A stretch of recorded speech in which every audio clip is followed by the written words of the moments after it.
pantry challenge clean out or set aside, I have some clean chicken breast from September here. I'm going to cook it in the Instapot, and I'm going to put some taco seasoning with it because I don't have any fajita seasoning, because tonight for supper we are going to have chicken fajitas. So I'm going to take my frozen chicken breast, there's 2 breasts here, and I'm going to place it into my Instapot.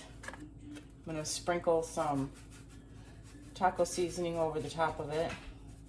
And when you use your Instapot,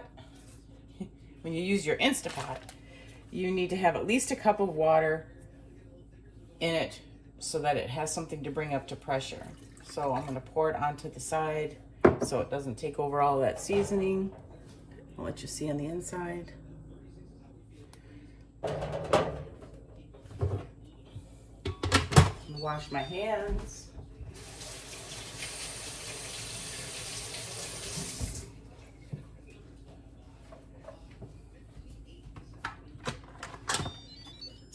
Lock my lid, and then I'm going to put it to seal on the back of my Instapot.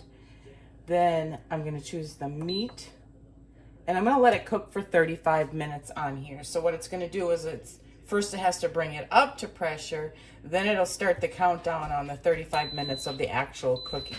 And that's just letting me know that it has started. Okay, so the time is done. And I'm just gonna hit cancel. I let it cool down a little bit, and then I have taken out one piece, and then I forgot. I'm like, oh, I should be videoing this. It is completely cooked. Now this again is for the fajitas. So what I'm gonna do is I'm gonna let this cool just a little bit, and then I'm gonna shred it up, and I'm gonna save some of this juice that's in here to help keep it moist while it stays, I'm gonna cook it in the small little crock pot tonight for supper, because it's going to be all pre-cooked in that. So that way then I can work on the green peppers and the onions for our fajitas tonight. So this is for the chicken fajitas. So I'm just going to take the chicken and just kind of shred it in big chunks. It's completely cooked because we're going to eat it for fajitas. And I saved some of the juice in here. I reuse containers. There's not any sour cream in there. It's a food safe container already. I use them for storing things like this. So I'm going to shred this, and I'll get it into the small crock pot, and I'll bring it back when I get that done.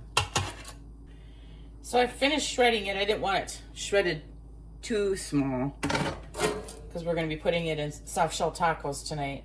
So I'm just going to put enough for my husband and I to have a meal tonight for approximately 2 fajitas.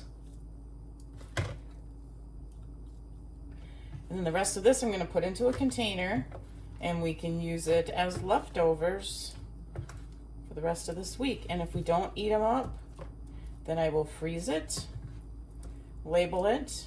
Well, I will label it, then I'll freeze it, and we can have it for a future meal. So I put some of the juices in there with that, and I'm going to put the rest of that in there. And so this is going to be our fajita meat, our protein for the night, and I'm going to have, later on, I'll get the green peppers and the onions ready for that.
So you see me cutting up the onions for our chicken fajitas. This is going to be the assorted peppers that are in a sliced form that I pulled from our chest or our upright freezer that has must eat first.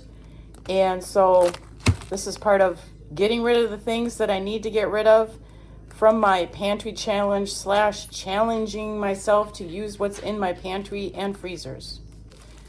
These are the flour tortillas that I had in my upright freezer that said must eat first.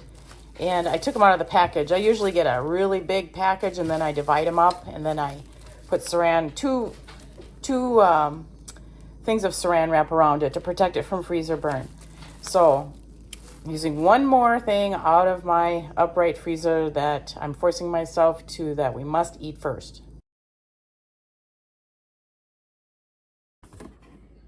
This is my KitchenAid attachment for shredding cheese. So what you do is you unhook this part. Yeah.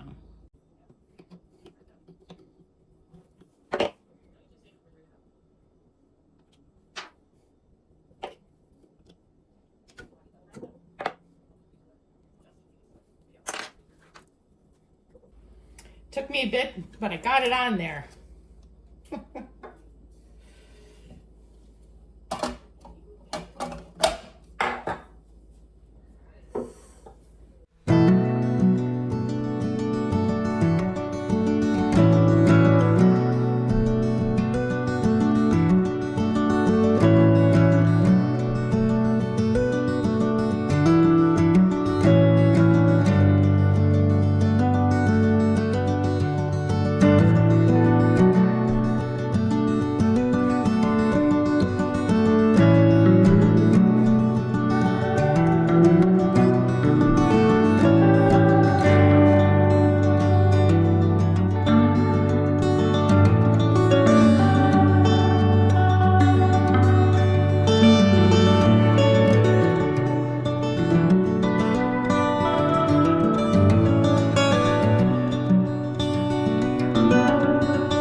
So this one chub, which is a 2-pound chub, and I had gotten it at Walmart. I got the mild cheddar cheese. Made this size bowl, and this size bowl says on the side of it 12 cups. So we're under a little bit. We're probably under like 1 cup, I would say, maybe 1.5 cups. But that's a lot of shredded cheese without that pulpy stuff that's all over your cheese. This is why I decided to do this again. I did it a while back, and then I just got lazy and just started buying the shredded cheese. Well, the last bag that we had bought of shredded cheese was so coated in that pulpy stuff they have on there. I'm like, okay, that's it. I'm gonna shred my own cheese. I have a shredder, why not? Okay, so I've never tried this before. I didn't do it the last time I had done this, but I'm gonna take the shredded cheese that I had made, and I'm just gonna put a little bit of cornstarch in with it. Whoop. Get it all over. And then just kind of mix it with the cheese. And we'll just see if that helps with it, you know, not being stuck together or gummy once you take it out of the freezer. And as you can see here, I've got 2 of them already. These are just old containers that I'd gotten lunch meat in. And I save them, I rewash them, they're food safe. And so that is how I'm gonna do it this time.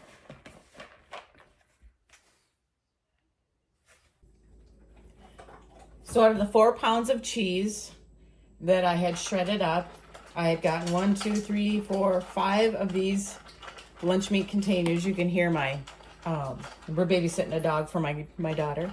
He's eating. And then 1 of these. And so what I'm going to do is I'm going to put a little piece of saran wrap on the top of each one of these. This one I'm going to put in the refrigerator so we can use. And that's how I'm going to be doing my shredded cheese when I have the time. But I want to make the time now. So here I am. I'm just taking a little piece of saran wrap and I'm going to be putting it on the top of these, just to protect them from a little bit of freezer burn. And I just do a little bit. Like just a little bit. I put it in here and I just tuck it in. That's it. And then I will label these mild cheddar cheese and put them in the freezer.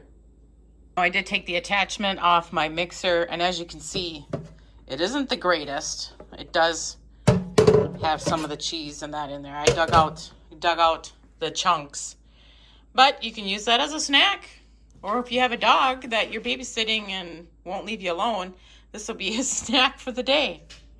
So I'm going to soak all this and then get it washed up and put it away. Okay, so the Instapot is done cooking the chicken that I'd put just a little bit of barbecue sauce in. And it's been cooling down. I was doing something else, so all the pressure is out of it. So we'll remove the lid and we'll get this chicken out of here.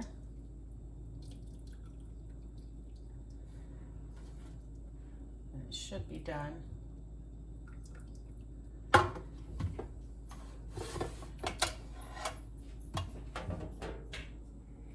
So there's what it looks like.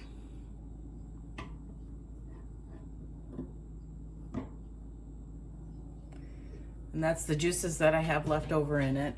But I'm probably not going to keep the juices, only because I don't want it to be a wet chicken when I go to put it on my pizza for barbecue, chicken barbecue pizza. So I'm going to just shred this up and then I'll show you what that looks like, and I'm gonna put it in a storage container and probably put it in the freezer because I'm not making the pizza right now, but at least I've got that chicken out of the freezer cooked and ready for a meal to be made.